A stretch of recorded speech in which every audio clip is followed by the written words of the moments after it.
எமது அரசாங்கம் எவ்வாறான அரசாங்கம்? உள்நாட்டில் மாத்திரமன்றி சர்வதேச ரீதியாகவும் நாம் எந்த இடத்தில் உள்ளோம்? நாம் நிலப்பரப்பில் ஒரு சிறிய நாடு. நாம் பொருளாதார ரீதியில் பெரிய பொருளாதாரத்தை கொண்ட ஒரு நாடு அல்ல. நாம் தொழில்நுட்பத்தில் பாரிய அளவில் முன்னேறிய பாரிய ஆயுதங்களை கொண்ட நாடும் அல்ல. ஆனால் மனித நேயத்தில் உலகில் மிக உயர்ந்த இடத்தில் இருக்கும் நாடாக இலங்கையை மாற்றுவதே எமது எதிர்பார்ப்பு. பொருளாதார பிரச்சனைகள் எதுவாக இருந்தாலும், இந்த சமூகம் எத்தகைய நிலைமையை எதிர்கொண்டாலும், மனித நேயம் மிக்க சமூகம் வாழும் நாடு இலங்கை என்ற நாமத்தை நாம் கட்டியெழுப்புவோம். எமது நாட்டை உலகில் நிலைநிறுத்தும் புதிய நாமத்தை கொண்டு வந்துள்ளோம். மனித நேயமிக்க இலங்கை. சர்வதேச மகளிர் தினத்தை முன்னிட்டு தேசிய மக்கள் சக்தியினால் ஏற்பாடு செய்யப்பட்டிருந்த மகளிர் தின விழாவில் கலந்து கொண்டு உரையாற்றும் போதே ஜனாதிபதி இந்த கருத்துக்களை வெளியிட்டார். தேசிய மக்கள் சக்தியின் பெண்கள் அமைப்பினால் ஏற்பாடு செய்யப்பட்ட சர்வதேச மகளிர் தின கொண்டாட்டம், பெண்களாகிய நாம் ஒரே மூச்சுடன் அவள் எழும்பும் போது நாடும் எழும் எனும் துணிப்பொருளின் கீழ் இன்று காலை கொழும்பு பிடி சிறிசேன மைதானத்தில் நடைபெற்றது. தாய்மாரையும் பிள்ளைகளையும் வதைக்கும் போதைப்பொருள் அச்சுறுத்தலை ஒழிக்கும் இலக்கு தொடர்பில் ஜனாதிபதி இதன்போது விசேட கவனம் செலுத்தினார். இன்று எமது நாட்டின் தாய்மார்கள் பெரும் வேதனையை அனுபவித்து வருகின்றார்கள். எமது இளம் தலைமுறையினரை காவு கொள்ளும் போதைப் பொருள் எனும் அரக்கனின் அச்சுறுத்தல் பாரிய அளவில் நிலவுகிறது. எமது நாட்டின் இந்த விஷத்தன்மை மிக்க போதைப் பொருளை ஒழிக்கும் திட்டமே எமது பிரதான செயற்திட்டமாகும். இதனை நாம் தொடர்ச்சியாக முன்னெடுப்போம். அதனை நிறுத்தும் வரை, முழுமையாக முடிவுக்கு கொண்டு வரும் வரை, எமது பிள்ளைகளின் எதிர்காலம் குறித்த பெற்றோரின் அவநம்பிக்கையும் சந்தேகத்தையும் எமது நாட்டிலிருந்து நாம் நிச்சயமாக ஒழிப்போம். கல்வித்துறையில் மேற்கொள்ளப்படும் மாற்றங்கள் தொடர்பிலும் இதன்போது ஜனாதிபதி கருத்து வெளியிட்டார். தமது பிள்ளைகளுக்கு சிறந்த கல்வியை வழங்க வேண்டும் என்பதே தாய்மார்களின் பிரதான எதிர்பார்ப்பு என்பதை நான் அறிவேன். இந்த கல்வி முறைமை எமது தாய்மார்களுக்கு ஒரு பெரிய சுமையாக மாறியுள்ளது. பிள்ளைகளின் கல்வி விடயத்தில் பெற்றோர்கள் சுமக்கும் அந்த சுமையை நாம் நீக்குவோம். குறிப்பாக புதிய கல்வி மறுசீரமைப்பை நாம் கொண்டு வருவோம். சிலர் இந்த கல்வி மறுசீரமைப்பு தொடர்பில் விமர்சனங்களை முன்வைத்து சத்தமிட்டனர். எந்தவித தர்க்கமோ அடிப்படையோ இல்லாத பல வீணான விமர்சனங்களை அவர்கள் முன்வைத்தனர். தற்காலிகமாக தரம் 6க்கான கல்வி மறுசீரமைப்பை இடைநிறுத்தி தரம் 1க்கு ஆரம்பித்தோம். நிச்சயமாக அடுத்த வருடம் தரம் 6ல் இருந்து கல்வி மறுசீரமைப்பு செயற்பாடுகளை முன்னெடுப்போம். பிள்ளைகளை இயந்திரங்களாக மாற்றும் கல்விக்கு பதிலாக பிள்ளைகளை சிறந்த பிரஜைகளாக மாற்றும் கல்வியை, பெற்றோருக்கு சுமையாக காணப்படும் கல்வி முறைமைக்கு பதிலாக தமது பிள்ளைகளின் எதிர்காலம் தொடர்பில் நம்பிக்கை தரும் கல்வி முறைமையை நாம் உருவாக்குவோம். பொருளாதார வெற்றிகள் சமூகத்தின் அனைத்து மட்டங்களிலும் உள்ள பெண்களை சென்றடையும் வகையிலான புதிய பொறிமுறை தொடர்பிலும் ஜனாதிபதி கருத்து தெரிவித்தார். அடுத்ததாக, பொருளாதார வீழ்ச்சியினால் எமது தாய்மார்கள் பெரும் பாதிப்புக்கு உள்ளான அண்மை கால வரலாற்றை நாம் பார்த்துள்ளோம். எனவே முதலாவதாக நாம் ஒரு வலுவான மற்றும் நிலையான பொருளாதாரத்தை கட்டியெழுப்ப வேண்டும். அப்படி என்றால் எமது அடுத்த சவால் என்ன? பொருளாதாரத்தில் உயர் மட்டத்தில் பெற்றுக்கொண்ட வெற்றிகளை உங்கள் வாழ்க்கைக்குள் எவ்வாறு கொண்டு வருவது? அதற்காக நாம் பல திட்டங்களை வகுத்துள்ளோம். எமது தேவை என்னவென்றால், மேல்தட்டில் உள்ளவர்கள் கைப்பற்றும் வெற்றிகள் கிராமத்தில் உள்ள எமது தாய்மார்கள் மற்றும் சகோதரிகளை எவ்வாறு சென்றடையும் என்பதேயாகும். அதற்கான ஒரு வேலை திட்டம் அவசியம். சிறுமிகளினதும் பெண் பிள்ளைகளினதும் பாதுகாப்பு தொடர்பில் புதிய சட்டங்களை கொண்டு வர வேண்டியதன் அவசியம் தொடர்பிலும் ஜனாதிபதி இதன்போது சுட்டிக்காட்டினார். அடுத்ததாக, எமது பிள்ளைகளின் பாதுகாப்பு மிகவும் முக்கியமானது. தற்போது போலீசாருக்கு கிடைக்கும் முறைப்பாடுகளில் துஷ்பிரயோகம் தொடர்பான முறைப்பாடுகளே அதிகளவில் காணப்படுகின்றன. இது அதிகரித்து வருகிறது. எனவே பெண்களினதும் சிறுமிகளினதும் பாதுகாப்பிற்காக நாம் ஒரு விசேட வேலை திட்டத்தை உருவாக்க வேண்டும்.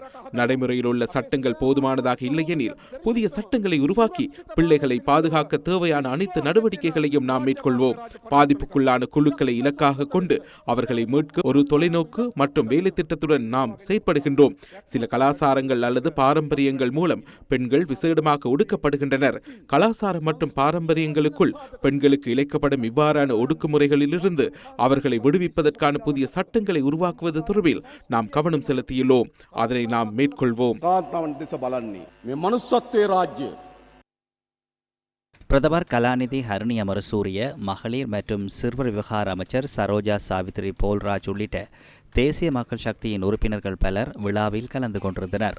මාසකට විතර කලින් நாம் இந்த நாட்டினுடைய பெண்கள், இந்த நாட்டில் பெண்கள் எந்த துறையில் எந்த இடத்தில் உள்ளனர், அவர்களை பிரதிநிதித்துவப்படுத்தவே நாம் அரசியல் செய்கின்றோம். ஏனெனில் நீங்களே இந்த மாற்றத்தில் முன்னணியில் இருப்பவர்கள். உங்களால் அந்த முன்மாதிரியை அமைக்க முடியும், அந்த தலைமைத்துவத்தை உங்களால் வழங்க முடியும்.